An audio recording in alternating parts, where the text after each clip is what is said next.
Germany is the second most popular country to immigrate to in the world and takes in the most immigrants per year, second to just the United States. Our move to Germany was the first time we ever felt what it is like for us to be foreigners living in a foreign country. And through others' interactions with us as foreigners, we identified ways we want to evaluate the way we interact with and treat others.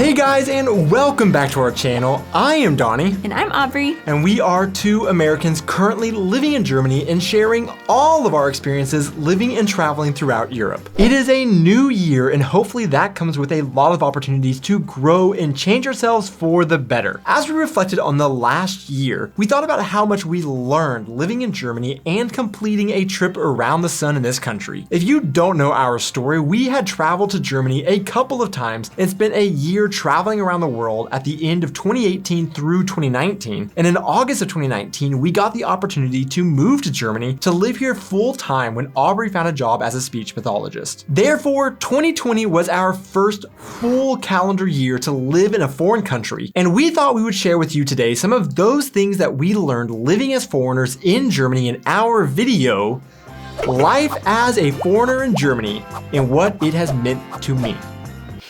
Us.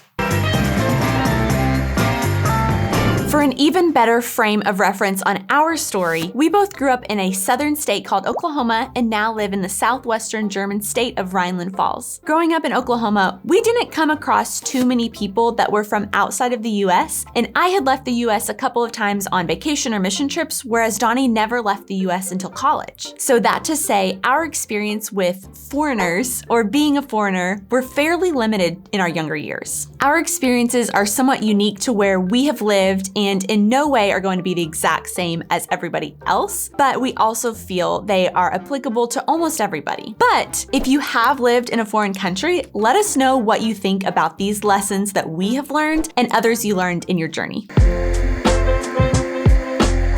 While living abroad, we have come across a lot of people that when they meet us and hear we are American, they automatically make a lot of assumptions about us. Sometimes by default of our location in Germany being near a large NATO and US military base, people just assume that we are here with the military or US government and are only here because we were sent here and have to be here. The other assumption that we get from a lot of people about why we are here is that we probably fled the US because of various political reasons and now hate our home country. Both of these assumptions are wrong and come with different negative connotations, like the assumption that we were sent over here and don't actually want to be here and aren't taking the time to engage with the culture, or the assumption that we left the US disgruntled, which causes the person we are meeting to begin to openly bash America and assume that we will agree with them because they think that we hate our country that we supposedly fled. One of the biggest lessons that we learned this year is that you can't make those kinds of assumptions about people just because of a situation you perceive. First, we are here on our own accord, but even if we were here with the US government, we know plenty of people that are and take full opportunity to engage and learn from their host country. We also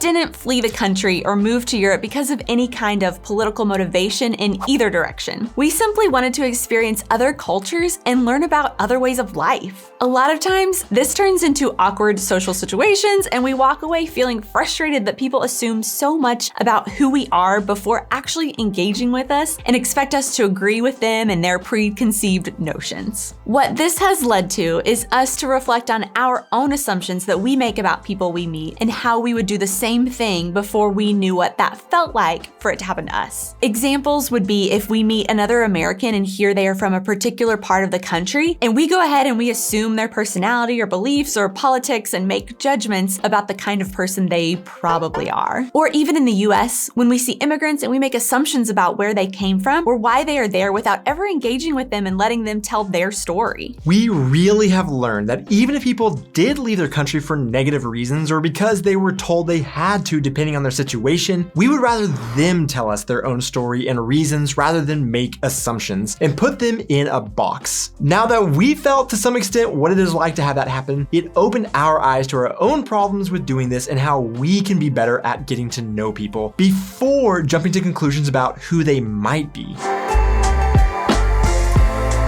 In school growing up in Oklahoma, we all had to take some classes of Spanish from elementary through middle school, and then in high school we got to choose what foreign language we wanted to learn. Donnie chose Latin, but most people would just continue on with Spanish like I did. However, we never really learned it enough to be even close to being considered bilingual in any way, although we definitely had friends that did. So like 75 to 80% of Americans, we only spoke English as we moved to Germany. Because of that, we threw ourselves into a whole new world of living in a country that speaks a foreign language to us and learned what it is like to try and live and learn a language in a foreign country at the same time. We learned very quickly how intimidating simple everyday things can become if you are not sure if you will be able to actually communicate or not throughout your day. To counteract that, I signed up for intensive German classes immediately after moving here, which meant that I was learning 4 hours a day, 5 days a week in a class taught 100% only in German from day one. After 6 overall months of that classroom time, I finally was able to take the German B1 proficiency exam and pass it. At this level, I can now have conversations with people on the street and not be so nervous that I won't know how to talk to somebody, but it still is not near where I want to be to feel 100% confident speaking German in my everyday life in any situation. One day walking down the street in town, I was talking in English to some of our American friends, and a German man came up and yelled at us to speak in German. In that moment, I was so frustrated that he didn't know how hard I had been working to be able to speak his language, but I was also able to brush it off knowing that I was doing my best and maybe he was just having a bad day. All of our experiences have taught us just how difficult it is to move to a foreign country and try and learn their language while living there and taking care of your family and your own daily needs. It also gave us a greater understanding for those that aren't able to dedicate the amount of time to learning a language that Donnie was fortunate enough to do so, but who still take that leap to immigrate and try to assimilate. Situations like what Donnie had on the street taught us again not to make assumptions about others, but be more accommodating and to give others grace when we see them struggling to communicate. We never know other situations, what challenges they may be facing, or the work they may already be doing to assimilate into their new life. It just takes time.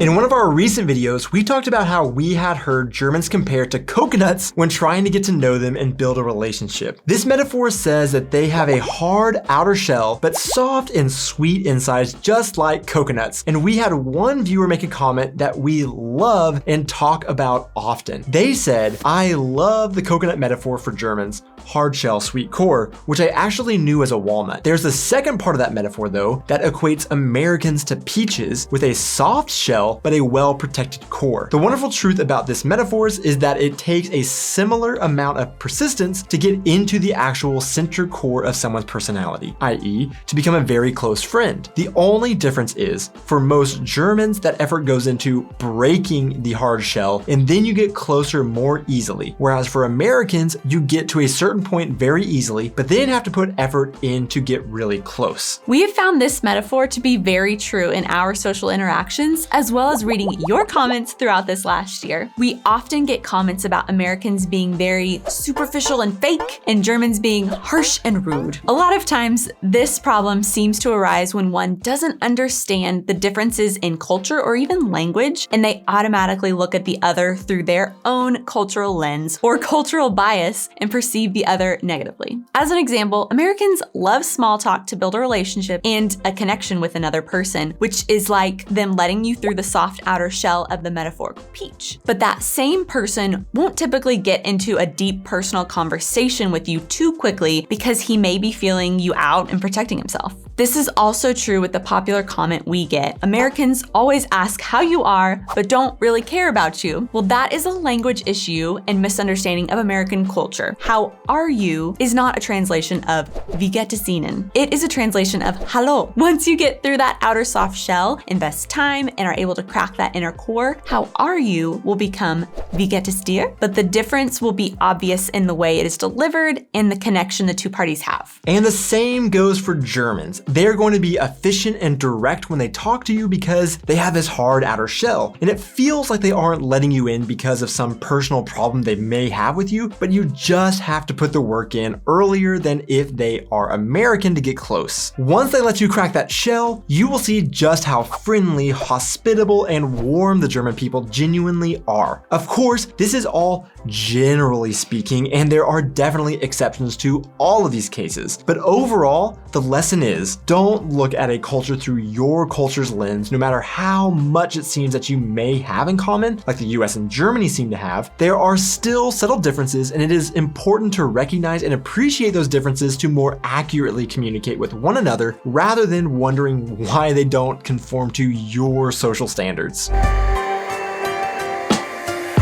We have also learned a lesson that may rub some people the wrong way, and it genuinely took us a bit to wrap our head around, but we don't believe there is a perfect country out there. We've been to Japan, Switzerland, and the Scandinavian countries, and although these seem to be pretty perfect, they also have their own issues and struggles they have to work through. We personally don't see problems with being happy with where you come from, but it is also important to acknowledge that there are always things that could be improved upon. If you want us to be transparent, about 70% of our audience is German, and that could lead some people to pander to their German audience for likes and views by telling them everything is better and perfect in Germany. But a beautiful thing about a German audience that we have found is that they generally have a pretty good head on their shoulders and know that there are things that could improve and don't always think of themselves as better than other nations, so we don't really need to do that. Wait, was that too pandering to Germans? By the way, if you want to see a silly list of things Germany could improve on, go check out our video 5 Annoying Things About Life in Germany. However, we know a lot of Americans that like to think that it doesn't get any better than the USA. There isn't a better place to live, and if you say otherwise, you are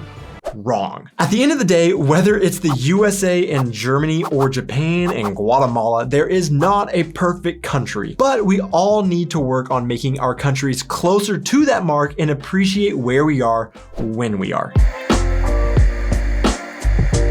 Now, we're not trying to make some big statement, and we are also definitely not claiming to have undergone more of a dramatic struggle this past year living as foreigners in a new country than anybody else. Mainly, we were confronted with some challenges that have caused us to evaluate ourselves and that we want to learn from and improve upon to simply become better fellow humans. At the end of the day, we are very thankful for both Germany and the US and have loved growing and learning in both countries. We hope that you also found a few of these lessons from us foreigners interesting, and be sure to let us know your thoughts in the comments below. If you enjoyed this video, please hit that like and subscribe button, and we will see you in our next video. Choose to immigrate to in the world and takes in the most and now hate our home country. What? Country? Came from, or why, but then in college I also studied American Sign Language, but it's not super useful outside of the US. However, we never really learned it enough. Oh, hold on, I'm sorry, I wanted to add that in. Or cultural bias. There isn't a better place